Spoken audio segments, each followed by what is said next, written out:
बोल जयकारा बोल मेरे श्री गुरु महाराज की जय।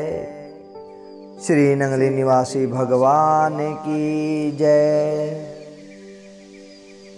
सतगुरु प्रेमियों, संत महापुरुष कहते हैं कि आप जितनी भी कमाई करते हैं, जितने भी दुनिया के धंधे करते हैं, जितनी आपकी मेहनत है, जितनी आपकी मजदूरी है, उसमें से कुछ न कुछ गुरु दरबार के लिए निकालना बहुत जरूरी है।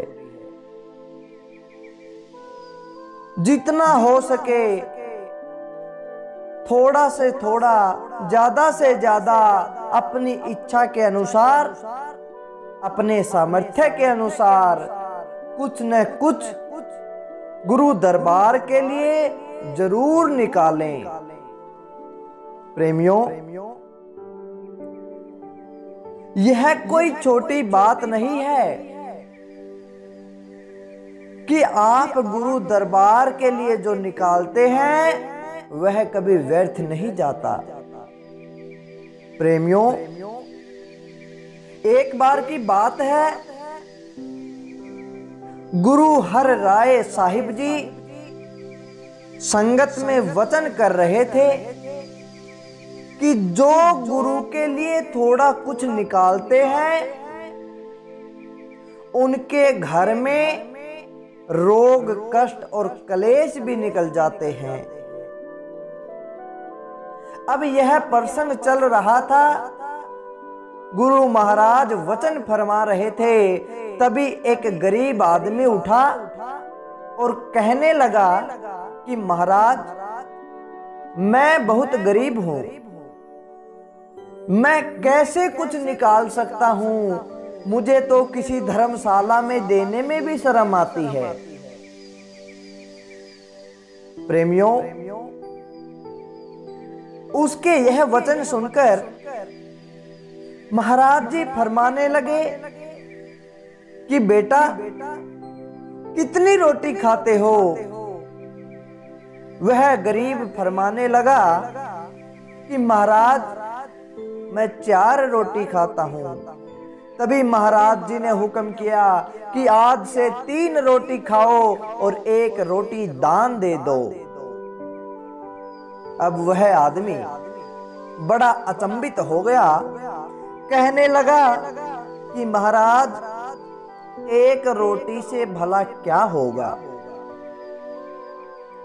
इतना सुनते ही महाराज ने फरमाया कि बेटा, तेरी 1 रोटी दान करने से तू हजारों रोटी दान करने वाला बन जाएगा। तेरी 1 रोटी तेरे घर में बरकत देने वाली बन जाएगी। प्रेमियों, इतना सुनते सुनते उस संगत में बैठा हुआ एक सिख उठा और कहने लगा कि महाराज, मैं बहुत गरीब हूं, मुझे 4 रोटी की भूख होती है, लेकिन मुझे 2 रोटी मिलती है। अब आप बताएं मैं कैसे दान करूं? आप कहते हैं कि भव सागर से पार जाने के लिए दान करना जरूरी है। तभी महाराज जी ने फरमाया कि बेटा, तुम्हारी पत्नी कहाँ है? उस व्यक्ति की पत्नी को बुलाया गया और कहने लगे कि पुत्री, जब रोटी बनाती हो तो 1 चुटकी आटा अलग रख दिया करो, और जब थोड़ा आटा इकट्ठा हो जाए तो गुरु के लंगर में दे आया करो। अब वह गरीब जिसे रोटी दान करने के लिए कहा, वह महाराज जी को कहने लगा कि बादशाह, 1 चुटकी आटे से क्या होगा? तभी महाराज जी ने एक घटना सुनाई, एक दृष्टांत बताया कि एक बार एक गरीब किसान था। उसके पास जमीन का एक छोटा सा टुकड़ा था। बड़ी मुश्किल से खाने की रोटी मिलती थी। दिन में सिर्फ एक समय ही खाना खाता था। उसकी झोपड़ी की छत पर एक चिड़िया का जोड़ा रहता था। उन्होंने तय किया कि यह किसान बड़ा भोला है, इसे कुछ नहीं पता।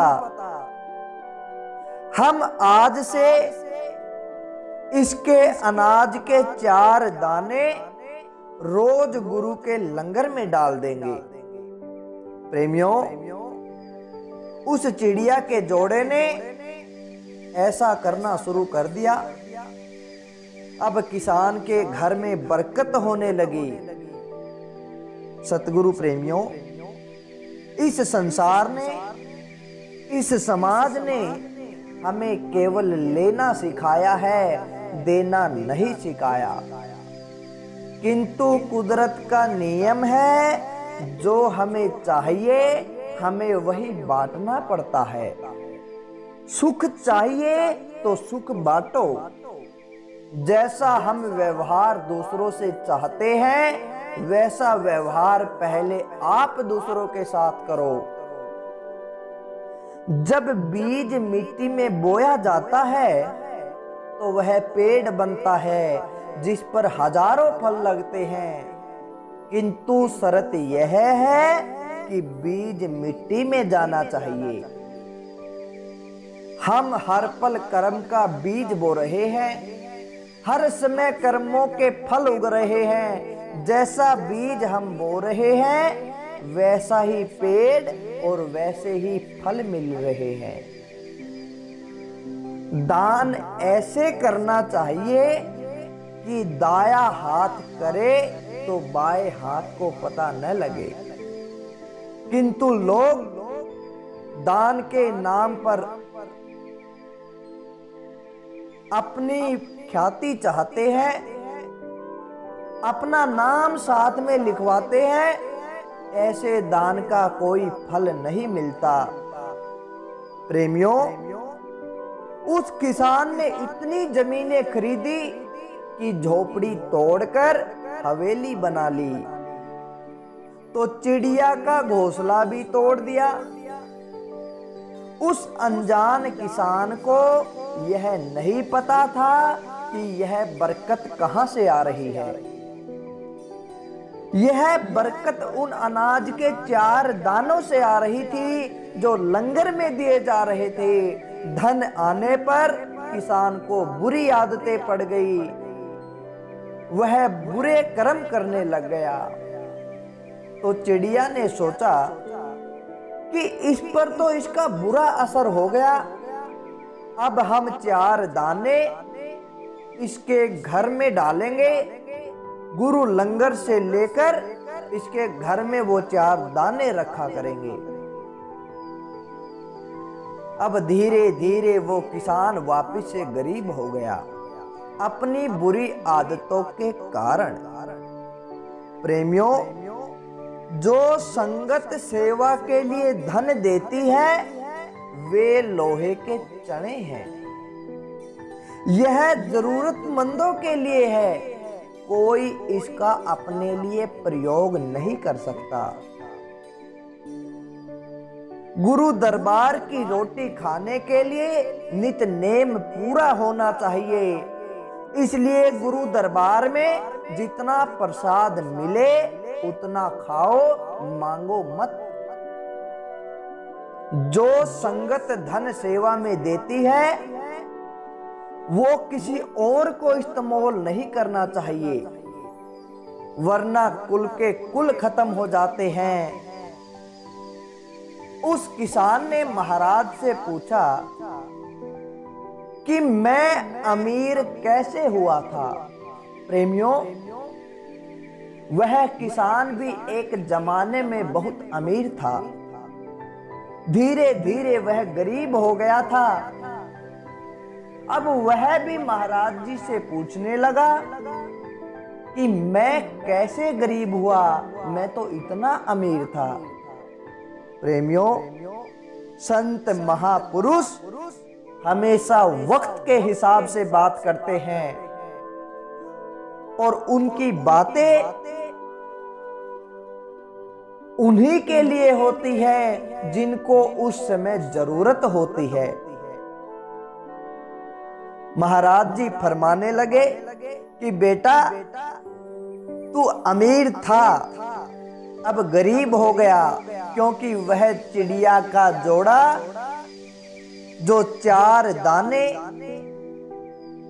तेरे घर से लेकर लंगर में डालता था, तब तू अमीर था। जब से लंगर का सामान तेरे घर में आने लग गया, तब से तू गरीब हो गया है। प्रेमियों, तब जाकर उस गरीब को एहसास हुआ कि दान करने का वास्तविक अर्थ क्या है, दान से कैसे बरकत मिलती है। आप ये मत सोचे कि दान करने से मेरे पैसे घट रहे हैं, मेरा अनाज घट रहा है, मेरी कमाई खत्म हो रही है। प्रेमियों, संत महापुरुष तुमसे कोई माया का दान नहीं लेते। दान तो केवल एक बहाना है।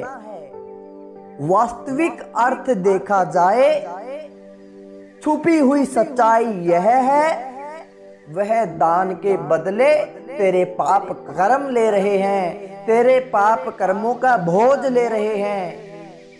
किंतु हम समझते हैं कि हम दान करने वाले हैं, हम उसको क्या दे सकते हैं, क्या उसके घर में कोई कमी है। हम उसका दिया खाते हैं और उसी को देते हैं तो हमें घमंड हो जाता है, हमारे अंदर अहंकार हो जाता है। प्रेमियों, संत महापुरुष कहते हैं दान हमेशा छुपा रहना चाहिए। तो सतगुरु प्रेमियों, कैसा लगा आपको आज का यह सत्संग? अच्छा लगा तो लाइक करें, शेयर करें और कमेंट करके हमें जरूर बताएं। बोल जयकारा, बोल मेरे श्री गुरु महाराज की जय, श्री सतगुरुदेव भगवान की।